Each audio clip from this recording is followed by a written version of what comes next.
इस वक्त की बड़ी खबर महाराष्ट्र से सामने आ रही है, जहां मुंबई की अंधेरी पूर्व विधानसभा सीट से भाजपा ने अपने प्रत्याशी का नाम वापस लेने का ऐलान कर दिया है। इसके साथ ही शिवसेना उद्धव बालासाहब गुट की ऋतुजा लटके के निर्विरोध विधायक चुने जाने का रास्ता साफ हो गया है।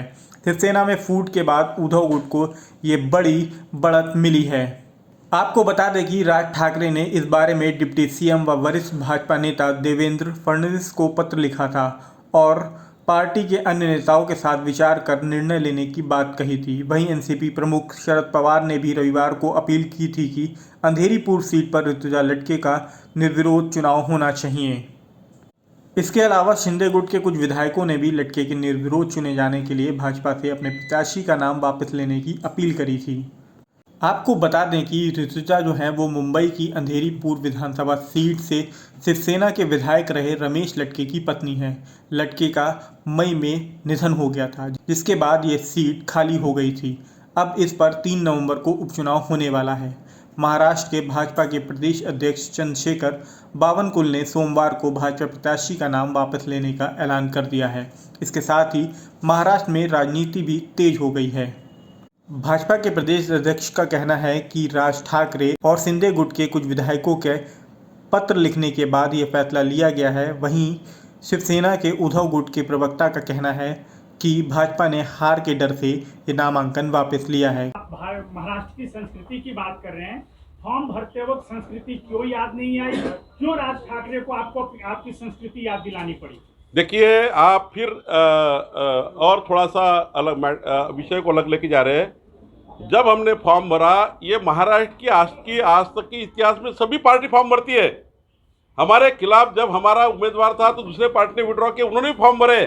फॉर्म भरना ही पड़ता है, हमारी शक्ति वहाँ पे है, शक्ति है करके हमने फॉर्म भरा है।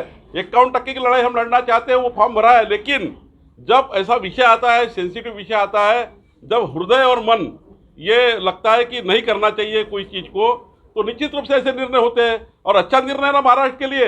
कोई एक विधायक की सीट खाली होती है, वो दुर्दैवी मृत्यु होता है, उनकी पत्नी सीट लड़ती है, तो क्यों ऐसा करे? ये तो उल्टा अभिनंदन करना चाहिए हमारे शीर्ष नेताओं का कि उन्होंने अच्छा निर्णय लिया है। अब वो क्या समझे, उसका क्या अर्थ कौन निकाले, ये 2024 में दिखेगा। अभी तो हम ये निर्णय ले लिया है कि श्रीमती लटके जी, इनके चुनाव को हमारा समर्थन है, हमें उनके खिलाफ लड़ाई नहीं लड़नी है, हमको हमारा चुनाव वापस ले रहे हैं हम। मुंबई महानगर पालिका ने ऋतुजा लटके के साथ जो व्यवहार किया वो अशोभनीय है, क्योंकि जब उन्होंने एक लिपिक के पद पर रहते हुए रिजिग्नेशन दिया तो मुंबई के कमिश्नर तक वो मामला जाना ही नहीं चाहिए। भारतीय जनता पार्टी का दबाव था कि ऋतुजा लटके किसी प्रकार से यह चुनाव न लड़े, क्योंकि वो एक मजबूत उम्मीदवार है। उनके पति द्वारा किए गए कामों का उल्लेख पूरे अंधेरी विधानसभा को पता है। लेकिन जब उन्होंने देखा कि उनकी उम्मीदवारी अब फिक्स हो गई है, श्री उद्धव बालासाहब ठाकरे जी की पार्टी शिवसेना से वो लड़ रही हैं, तब उन्होंने देखा कि हमारे मुरजी पटेल भारतीय जनता पार्टी के जो उम्मीदवार हैं वो चुनाव शायद न जीत पाए, उनकी जो उम्मीदवारी है वो खतरे में लटक रही है। तो आनंद फानन में उन्होंने फैसला लिया कि हमें इस चुनाव से बाहर भाग जाना चाहिए। तो उन्होंने एक खेल रचा कि अपने बी टीम को कहा कि आप एक पत्र लिखिए, सी टीम को कहा आप एक पत्र लिखिए, ताकि हम ये महाराष्ट्र की जनता के सामने, मुंबई की जनता के सामने कह सकें कि हम आप लोगों के निवेदन से पीछे जा रहे हैं।